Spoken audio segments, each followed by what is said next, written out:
Hey, what is up? Welcome to this episode of the Entrepreneur to Entrepreneur podcast. As always, I'm your host, Brian Lofermento, and I am so excited about today's episode because we are not only joined by an incredible entrepreneur, but there's two things about her work and her business that I so adore. The first is that I think she's a real life example of how entrepreneurs can be positive change agents for the entire world, not just in a business sense, but we're talking about societal issues that entrepreneurs are uniquely equipped and incentivized and motivated to actually be part of the solution. And then secondly, what I really love about today's guest's business is that it's a great example of technology making the world a better place. So let me tell you all about today's guest. Her name is Dr. Monica Tsai. Monica is an expert in human resources, and she has an impressive track record of building successful software development teams that create, deploy, and scale consumer-facing products across the globe. Her doctoral degree in social science with a focus on AI companions and how they can support individuals in real life highlights her expertise and experience in the field. And all of this stuff is culminating in a really cool technology and company called CloudMind Software, where she's the co-founder and CEO. And I just want to read this before I cue up our interview here today. Imagine a world where loneliness is a thing of the past thanks to a trusted digital companion always ready to engage and support you. This is the vision of CloudMind Software with their mobile-first B2B to C application. We're going to talk about that business strategy and that model in today's conversation. They've developed this app to help elderly individuals with memory loss and support their caregivers. There's so much good stuff that they're putting out into the world thanks to the power of technology and the way that Monica and her team harness it. So I'm excited about this one. I'm not going to say anything else. Let's dive straight into my interview with Dr. Monica Tsai.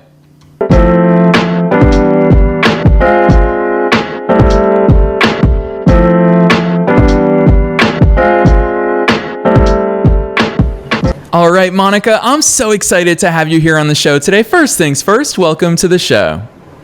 Thank you. Likewise, very excited about the opportunity to have a conversation with you. Heck yes. And we are talking about some of my favorite things. I love technology, and the fact that you're using it for good things gets me all sorts of fired up. But before we get to your tech and all of that, let's talk about you. Who's Monica? How'd you start doing all these cool things that you're up to? Sure. So I would describe myself as a serial learner, because learning has been a big part of my journey, whether it was studying for HR or otherwise. It's always been there for me. I really enjoy just learning about new things. Anything that I have my interest to, I will always spend a lot of time trying to understand the basic mechanics, not to be an expert in all the fields. Started out my journey as an HR professional, which is quite different than where I am today. In fact, if you were to ask me when I first started out my career, I would not have seen where I am to be today. So that's very different, yet a lot of the transferable skills are the same in terms of when I was doing recruiting. A lot of that is about packaging and selling the company. Now it's similar, but what I'm selling to is not, rather than just candidates, I'm also selling it to potential customers for the field. In general, really just enjoying the journey. I think one of the things that really gets me out of my comfort zone is constantly challenging myself, and that's where I am today.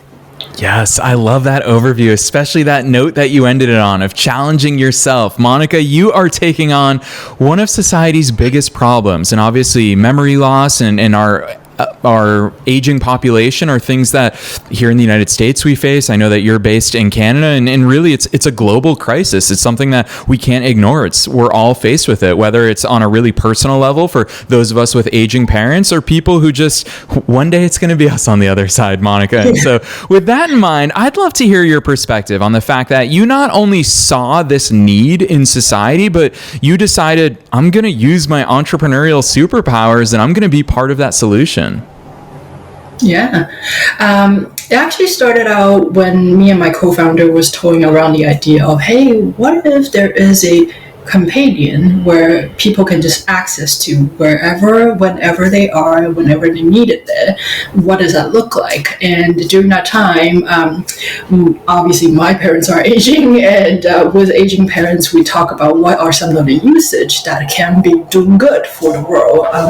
We realize that there's a lot of people, and this is not a topic people usually bring up with when they are either experiencing or witnessing somebody else experiencing taking care of people who are experiencing memory loss, such as dementia or Alzheimer's and the like. And we realize that the amount of work for the caregivers are tremendous. So we want to figure out a way where technology can help to supplement those caregivers and give them a little breathing room while still making sure that the people who are suffering from those memory loss are still accompanied by somebody there. And that's really where we got started to. And obviously I dedicated a good amount of time on my doctoral degree into AI Companion and how the application of real life usage. In my dissertation, it was specifically towards leader, because obviously with my background in HR, I am very much into how we can develop leaders for organizations and make sure that not only they're discovering their own potential, but they are able to contribute to organizations in that fashion. Yeah, Monica, I'll tell you what, I would love for you to tell listeners about CloudMind, because we're obviously going to be talking about your technology solution a lot here today. I've seen the video on your website, so I feel like I've seen the future, so to speak, and I see your vision for how it truly is there for the people who are benefiting from it. But for listeners who haven't seen it just yet, what is CloudMind? Take us into the nitty-gritty of how it positively serves your end users. Yeah, so as you mentioned in the introduction, our goal is really to make sure that we are able to create an AI companion that is always there for people who need it. And it's a grand vision, and we want to start from somewhere that we believe is needed the most, which is people with dementia, Alzheimer's, and the like. And so the video on our website really captures the essence of how we want the companion app to be. And I know that when people think about companion app, there are various different perspectives around that, but the way that we envision it is, imagine that if your mom who's suffering from dementia wake up at 3 o'clock in the morning wondering like, okay, where am I? Like, what am I doing here? And getting confused and whatnot. There is a voice from the AI companion to say, hey, it's okay, I'm here, you're at home right now, and try to calm them down. That's really what we're trying to accomplish, and really making sure that it is mobile, it is accessible, and also it is cost effective for the family, because ultimately knowing that the increasing medical expenses that would incur when somebody's going through a treatment for dementia and Alzheimer's, we want to make sure that this is a solution that is affordable to anybody who wants to use it. And obviously on the platform itself, currently this is a mobile app that we are developing, and we are also looking into transforming that into either available on the smart TV, which then have a bigger screen and probably is more user-friendly to a degree for the population we're tackling for. Yeah, Monica, you just alluded to the fact that different people have different feelings when it comes to technology and AI and the companionship that it may or may not offer. You and I are obviously biased because we believe in the power of technology, but talk to us about some of those reactions, because I'm sure in part of your research, you've seen the attitudes on a really macro level of how different generations and different types of people feel about an AI companion. I'd love to hear some of the research that you've done or some of the perspectives that you've gleaned along the way, both academically. I love the fact that you've put the hours inside of the classroom as well to deepen your knowledge. So I'd love some of those insights. Yeah, for sure. So through my research in talking through a lot of the leaders one-on-one and in person, it was really interesting to see how their thinking have shifted in terms of the AI usage. Obviously, they still express concerns about ethically used AI and things like that. But when I describe, okay, this is how it might look like for an AI companion to help you for your happen. Many of them were like, oh, that's interesting. I never really thought about that. Granted, the population I was interviewing was somewhere between the early 30s to early 50s, so that may be a little different. However, we have recently just wrapped up our pilot for the minimal viable product, the MVP that we have, which is already functional, and it was in partnership with 6 care homes down in the States, who very graciously allowed us to roll this out to about 20 residents. That's how they call it, 20 residents at their care home. I remember the first time I saw a person interacting with Kathy, which is the current name for our companion. I was floored in terms of how quickly they were able to establish that conversation and not even minding about this is a technology. It wasn't any questions. Obviously, through the journey, we just see some people who are more connected with their companion versus some people who are like, no, I don't think that's for me. And that's really personal preferences, and we expect that to happen.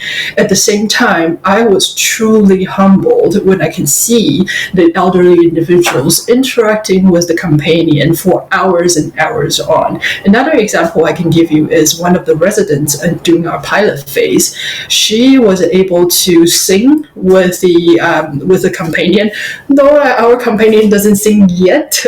It was an evidence that she was happily singing to the companion and then talking to Kathy for hours and hours on, and that was really, really humbling to see. Yeah, I love that, especially with these real life stories. And to an important point, I just want to reiterate it here in today's conversation that it's not for everybody, and it doesn't have to be for everybody, but for those people who are looking for that sort of companionship. And the example on your website of waking up in the middle of the night with a lot of questions for a potential dementia patient wondering, where am I? Like, what is going on? It's an incredible resource for people who choose to have it. So it's interesting hearing about your deployment plans and the fact that you already have real life users going through this to start testing it. I'm so curious. I'm obviously a business junkie as well. I'm super curious about that deployment strategy. We talked about it in the teaser of today's episode about being a mobile first B2B to C application. Obviously, both sides of that coin of going directly to consumers as well as the enterprise level of B2B. What does that look like, Monica? I'd love to hear as an executive how you flesh those ideas out. Yeah, for sure. So when we were thinking about the business plan and how we wanted to deploy it, obviously thinking about the B2B, which is business to business, rolling out and partnering with industry leaders such as care homes, and specifically care homes that may have a specialization in memory care, is where we think we can make the biggest impact in the shortest path, if you will. And I think through that partnership, it also helped us to really glean into the challenges that they're facing as care home operators, as well as the caregivers. What are the things that we can offer them? Because what CloudMind is doing with our application is not just for the AI companion. There is also an interface for the caregivers who are trying to get a better understanding and get more data points, if you will, about their residents in terms of how their day is, how their mood has shifted and whatnot. And we've got other plans in terms of integrating some other things that can help them to follow up on things. An example I can give you is one of the residents during the pilot test had mentioned to Kathy, the companion, about how cold it is in their room. And they've never really mentioned that to their real life caregiver. So the caregiver was reading through the daily summary, because they don't get the actual conversation. They only get a summary in terms of, hey, these are the themes that we've talked about, and these are the things that you might want to check up on just in case, and that popped up on the summary for that resident. And they were surprised to say that, oh, I never knew that. I didn't know how long they've been suffering through a very cold room. So they quickly went and checked in with the resident, make sure that they fix the thermometer in their room, give them some more blankets, just so that it ups the quality of life for them. And those are the things we really wanted to offer, not just for the residents for their companionship, but also for the caregivers, so they can provide more personal care to their residents. That's actually incredible, Monica, to be honest. I've spent a lot of time looking into all the cool things that you all are building behind the scenes, and I was so focused on the consumer that I didn't even think about the ecosystem. I'm even extrapolating beyond that and thinking, if I'm a loved one and someone who I care about is in a facility receiving treatment, it's so cool to be able to have some sort of positive feedback or some sort of important feedback that we can take action on to further assist them in their recovery or just in their health journey. I think that that's super powerful, and it yields so many different outcomes, positive outcomes for everybody involved. So huge kudos to you for thinking about all of that. Obviously, when we talk about outputs within the world of AI, we have to talk about inputs. And I think that your software is so appropriately named of CloudMind. I would imagine that so much of it is having it have an understanding of the resident, the patient, the person that it's serving. What does that look like? How do you create a companion that really knows the individual that it's serving and that it's providing companionship for? Yeah, we want to make sure that each companion is personalized to the individual. An example I can give you is on our roadmap, we have the feature where a person can customize how their companion is going to look like. We now have the technology to really make bespoke characters that the individual can interact with. Currently, the current version of it is on the 2D, just because we want to make sure that we're validating whether people would actually use the software. But in the future, one of the features that we have is going to be a bespoke 3D character if the individual chooses to, and also how they look, because who I would resonate with is going to be different than who you would resonate with. And so it could be changing their their appearances, changing their voice tones, changing their gender if that they choose to, and other things that they can customize. Imagine if one day you can upload a picture of your favorite granddaughter or your family's your elderly parents' favorite granddaughter, and be the companion on the app for them. That's the vision we have in the long run. At the same time, also understanding that there are some intricacies in terms of the privacies and concerns and whatnot, so we'll obviously take that into consideration. As the person's interacting with the AI companion, they start to develop their own language in terms of what they understand. So at the setup phase, we would put in some very simple, basic information about the resident, so they can talk about either the things that they're interested in, or hobbies that they do have, or things that they really enjoy either reading or watching, and also mitigate away from anything that might upset them. Because the whole notion of this companionship is to keep them company and hopefully able to keep their mood at a positive level rather than negative. And if it does go to negative, we do want to make sure that the companion can help to reel them back or calm them down, so then they don't get too upset for too long of a time.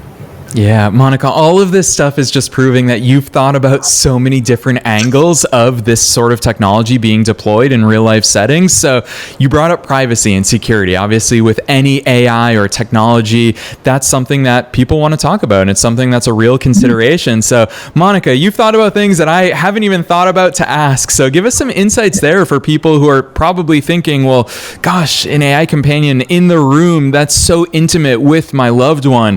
What does that look like? How do you build in those safeguards? Yeah, for sure. So obviously, aside from the compliances we are keeping our eyes on and making sure that we are compliant to all those things, I won't bore you with the details, we also realize the importance of education. Educating not just the caregivers, it's really about educating the family members, or what they call the POCs, into what this is going to be used, how it's going to be used, and being really transparent about the data usage or the data storage that we have. And now I think it's a good way of making sure that we're addressing the concerns upfront rather than as an afterthought. I have a Substack that one of the posts I have done recently was about data security and how we're really thinking about it as we develop our software, not just afterwards, after everything is done and said. Yeah, Monica, I'll tell you what, hearing you talk about software is there's one acronym that we all know about software companies, and that is MVP, minimum viable product. Obviously, you're on that roadmap for a full public launch in the second half of 2025, but the fact that you're already getting it out there and working with users already is so cool. Talk to us about that notion of an MVP versus you already kind of hinted at the roadmap. I can see a whiteboard behind you right now. I'm a big fan of whiteboards as well. So I'd love to hear, as the leader of a software company, how do you balance all of the things that you want to do? I think one of the many mentors that I have throughout my journey had always told me one thing, and in particular one of the mentors that I have, always prioritize putting the software in the real user, even if it's not completely done. And that's really the notion of a minimum viable product is, hey, we want to make sure we test it out before we go too far from where we are. And I think with that, we're also thinking about prioritizing the different features based on the feedback that we've gotten from our pilot client in terms of, okay, if you were to pay X amount of dollar on this, what are the things that are most important to you that should be fixed or needs to be developed right away? So we listen to our client or potential clients in terms of what that looks like, and then also figuring out, okay, based on where we're at, the team size that we have, what is feasible and how long that's going to take. I'm very, very fortunate that my co-founder have been making software for 35 plus years, and our VP of engineering, who just recently brought on, is also well versed in the software development sphere as well. So I think, though my background is not starting from a software development or product development background, I'm very well positioned with very experienced experts surrounded me. Yeah, I'm so glad that you called that out, Monica, because it's fun for me having this conversation with you, not only as the subject matter expert that you are, but the fact that you're one of us. You're a fellow entrepreneur. You are the CEO that's guiding this ship to make some positive and huge changes societally. So it's something that we opened with, about talking about the transfer of skills from your HR career to what you're doing today. You talked about the technical members of your team are really driving that side of the business, but you're responsible, Monica, for putting all of them together. Talk to us about some of that identification that you do to really find those diamonds in the rough along the way. Right. That is the golden question for any recruiters out there. I remember my recruiting days. I'd say that it's really about their attitude. I've always told people that I work with, or even my co-founders, that I will always weight somebody's attitude and their willingness to learn, whether they have that mindset to be like, you know what, we're just going to jump in and get this done and help out one another, over somebody who's super skilled but doesn't have that same value aligned. Because we can teach somebody to acquire new skill. Changing somebody's behavior is so much harder than that. So I tend to lean towards or bias towards the attitude and sort of the mentality that they can bring in. And I think I've been very lucky throughout my career that I was able to find a lot of really, really talented people. And obviously throughout my day in HR, and because I was also doing recruiting quite a bit, I was very well versed in terms of knowing what's out there and understanding and being able to get exposure to different personalities and what may be the key ingredients to build a highly functional team. Yeah, I really love that that's the direction that you took that answer in, because it's something that maybe can't be quantified as easily, but it is so important. I mean, we've had so many incredible guests come on and talk about team culture. And I think about, well, that starts with, we could talk about business strategy and all of that, but it really starts with the people, the personalities behind them, and how we mesh as a team. So I'd love some insights, Monica. Actually, you and I didn't talk about this off air before we hit record, but I don't know if your team is local or remote, but I'd love to hear about some of the culture that you help to cultivate behind the scenes at your team, because I would imagine that everyone is so excited about the things I was excited about, the fact that you're using technology to solve a huge real world problem. That probably is motivating in and of itself for your team members. But how do you start cultivating that team culture and that energy? Yeah. We are fully remote. It's a challenge at times. At the same time, it's been working out well, because obviously it gives us a lot more access to talents that we may not have the opportunity to get to know, to begin with. So I'm very grateful of everybody who's on the team, particularly because one of the things that we really put front and center is communication. It's as simple as, hey, if I'm going to be away from my desk for like 30 minutes or an hour to run an errand and whatnot, I would tell them and say that, hey, I'm gonna not be available for the next 30 to 60 minutes, and then when I'm back, I will say that, hey, I'm back, right? It's as simple as that, and I really credit the people on the team who's able to do that as well, and being very open about just sharing what they've done not necessarily on a daily basis, but every couple of days, and that's really great to see. I think the culture is really harnessed by the people. At the same time, there needs to be somebody who's modeling the behavior they want to see. The other thing that we are also doing, or doing our best, is being as transparent to the degree that we can. So we will communicate to our team where we are, what are the challenges that we're facing, what support that they can give, and really keeping that communication open. Obviously, as a startup right now, we're still very small. It's a lot easier than, say, when we grow to even 50 or 75 people. I've gone through the growth with other companies before, and I know how that works.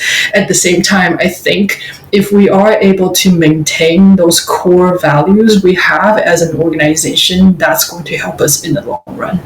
Yeah, I really appreciate those real life insights, because it's valuable. Like you, I have a fully remote team, and you're right. It's both glorious for all of the freedom aspects of it, and we can all do exactly what we need to do personally and professionally, but also it does present those challenges for us to have those check-ins. Slack is really our water cooler. That's where we're interacting with each other. So it's cool to hear about the ways that your team works behind the scenes as well. Monica, I want to ask you this question, because you are the CEO of a software company, of a tech company. Where is AI today? And obviously there's no one right answer to that question, but I wonder right now if you feel that AI is enabling so much of what's possible, but at the same time, are there places where you see that AI is currently a little bit limited? Obviously, it's changing on a literally weekly basis, but I'm curious to hear from your perspective where we're at societally with regards to AI. Yeah, that's a great and grand question, if I may. I say that when me and my co-founder first started CloudMind as a company, a couple of years ago, or 2 years ago now, we were thinking about, well, how are we going to tackle this problem? How can we make sure that AI can personalize their style in talking to people? It was going to be a lot of work. And obviously, 2023, end of 2023 happened. OpenAI and ChatGPT just exploded overnight, which to my dismay, it also impacted my research during that time, because obviously in regards to AI companionship, that was a big part of it. But it also brought in a whole ton of new opportunities in terms of accelerating the way that we're thinking about it. And that's why we were able to start building our MVP and being able to deploy it so quickly. I think as a society, there is a cautious optimism towards AI, and obviously it's a spectrum. We've got people who's like, no, I'm never gonna use AI, all the way to pro AI. I'd like to say I'm somewhere in between. I value the technology, and I value the amount of advantages or benefits it can offer in terms of being able to be my sounding board or as a thought partner when I'm writing or when I'm looking into stuff. At the same time, I understand the concerns about privacy and sort of, okay, where does that end? Where do we draw the line? Right? So I think it's really a combination of both. I do think the technology is evolving so quickly. And with that regard, the regulations and compliances and all the things are still catching up. So there's going to be a period of time where we'll constantly see the tug of war between both. What I have learned is in Europe, they have been thinking about this for quite a number of years. So a lot of the compliances and their laws are a little bit more ahead of time in comparison to the US or Canada and things like that. So we're constantly keeping an eye on what's happening out there. Yet I think it's really the general audience or the general population, how we're seeing this tool is going to make or break. But in a way, the genie's already in the bottle. I don't think we can ever put it back and say that no AI ever. So that would be my take on this. Yeah, I really appreciate those insights. And Monica, even just hearing out loud the way that you think about and process these possibilities, I think that that's the real stuff that we all need to consider, because there's all sides of the coin. We could make any and all arguments. So to hear that someone who's spearheading an incredibly important technology company that leverages this technology is thinking about things this way is really enlightening. And so it's a huge value to hear the way that you navigate these. And Monica, I will tell you this, that I was so excited about our conversation here today because you're doing such important and impactful and meaningful work. But I want to ask you this question. It's super broad. I ask it at the end of every episode because you can take it in any direction. We've talked about such huge topics, from what you're doing for AI companionship to the actual technology that's powering all of this, to the HR considerations that you bring from your past career. But that final question is, what's your one takeaway? What's that one piece of advice? Knowing that listeners are tuning in at all different stages of their business growth journeys, what's that one thing that you want to impart on them at the end of today's episode?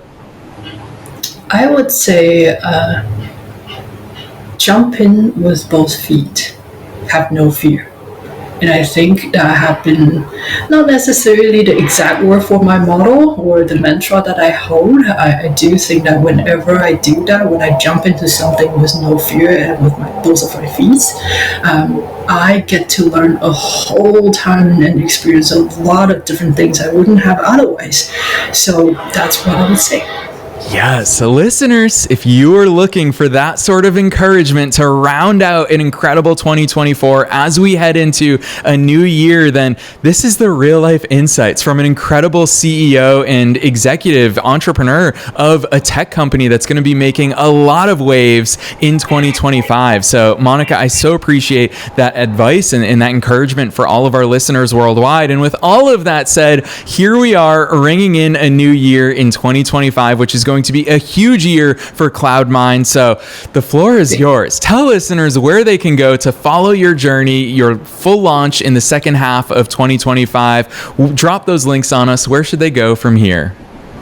Yeah, for sure. First, definitely encourage you to check out the video on our website. There is not a whole ton of content on the website, but I think that I've heard over and over how powerful and how quickly people understand what we're trying to do after they watch the video. So that's www.cloudmind.me. That is our website. And I'm fairly active on LinkedIn, though I don't post every single day.